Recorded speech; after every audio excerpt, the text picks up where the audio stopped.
स्कंध 9 अध्याय 2 वृषध्र इत्यादी मनूच्या 5 पुत्रांचा वंश.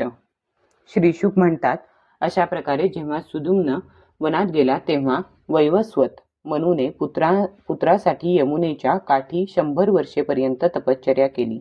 त्यानंतर त्याने संतान प्राप्तीसाठी सर्व शक्तिमान भगवान श्रीहरींची प्रार्थना केली आणि आपल्याच सारखे 10 पुत्र प्राप्त केले. त्यांपैकी सर्वात मोठा इक्ष्वाकू होता. त्या मनुपुत्रांपैकी एकाचे नाव वृषध्र होते.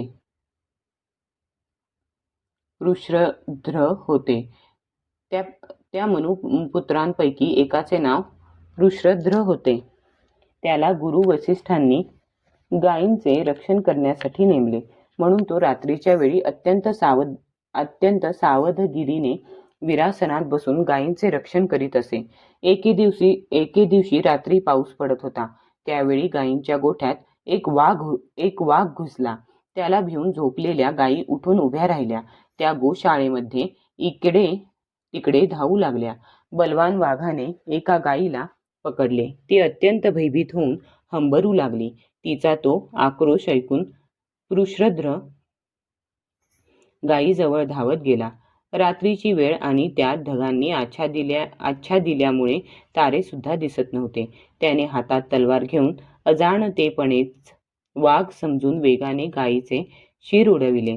तलवारीच्या टोकाने वाघाचा सुद्धा कान तुटला.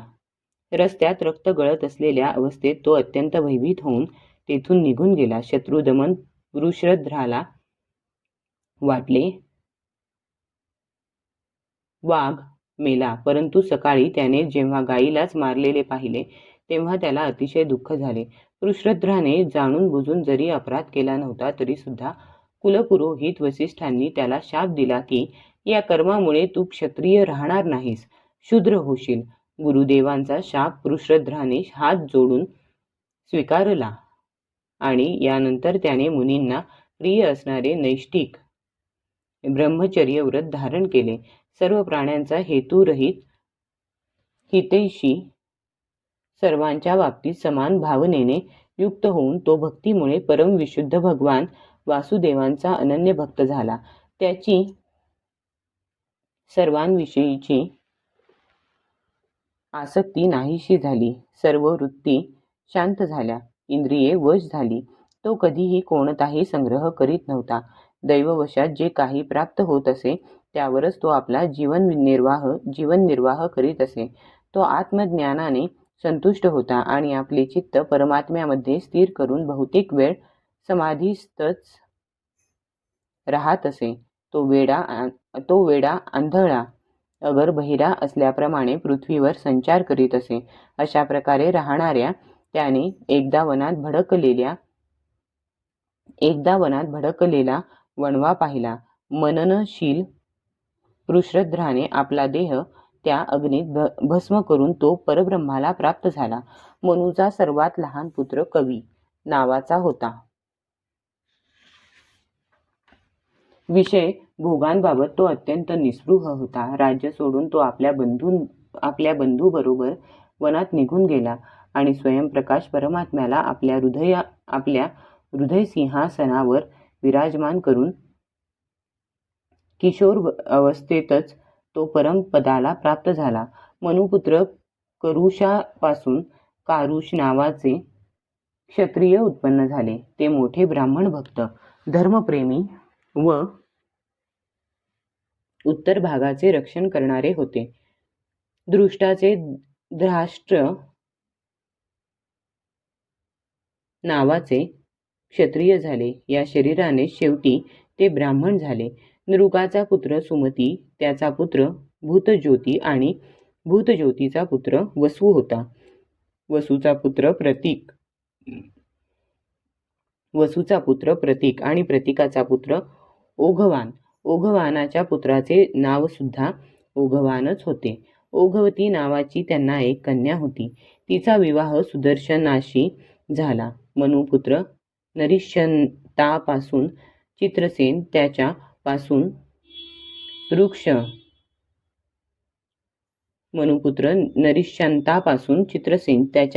वृक्ष, वृक्षापासून मेढवान, मेढवानापासून कूर्च आणि त्याच्यापासून इंद्रसेनाची उत्पत्ती झाली.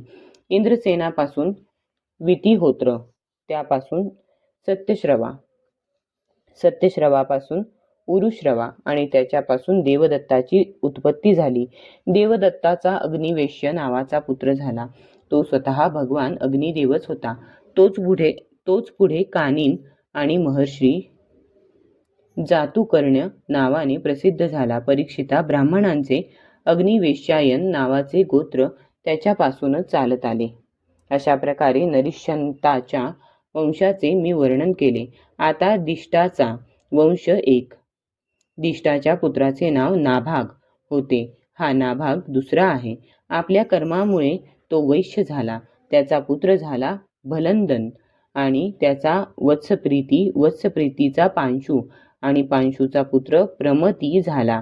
प्रमतीचा खन्नित्र, खन्नित्राचा चाक्षुष आणि त्याचा विवंशतीचा पुत्र रंभ आणि रंभाचा पुत्र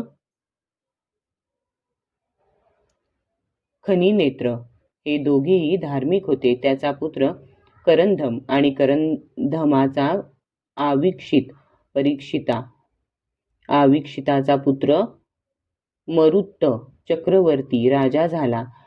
अंगिराचा पुत्र महायोगी संवर्त ऋषीने त्याच्याकडून यज्ञ करविला होता. मरुत्ताचा यज्ञ जसा झाला तसा आणखी कोणाचाही झाला नाही. त्या यज्ञातील सर्व काही सोन्याचे असून जे काही होते ते अत्यंत सुंदर होते.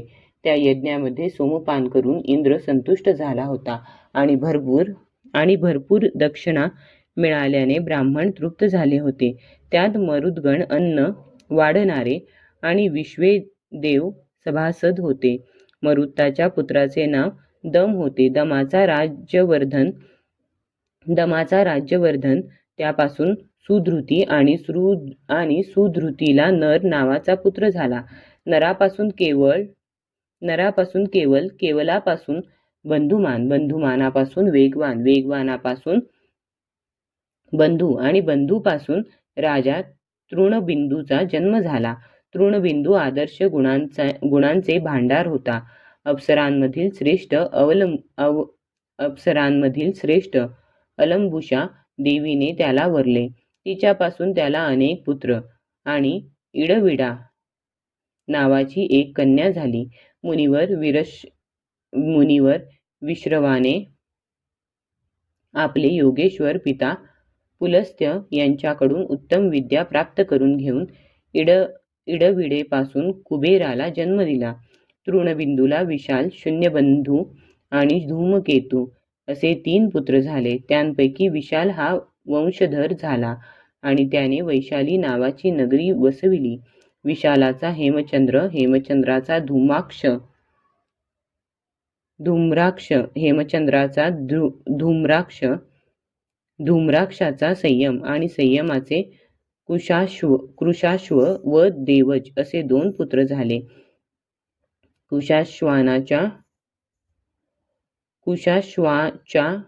कुशाश्वाच्या पुत्राचे नाव सोमदत्त होते. त्याने अश्वमेध यज्ञाने यज्ञपती भगवंतांची आराधना केली आणि योगेश्वर संतांचा आश्रय घेऊन उत्तम गती प्राप्त करून घेतली. सोमदत्ताचा पुत्र सुमती आणि सुमतीचा जनमेजय झाला. हे सर्व तृणबिंदूची कीर्ती वाढविणारे विशाल वंशातील राजे झाले. अध्याय 2 समाप्त.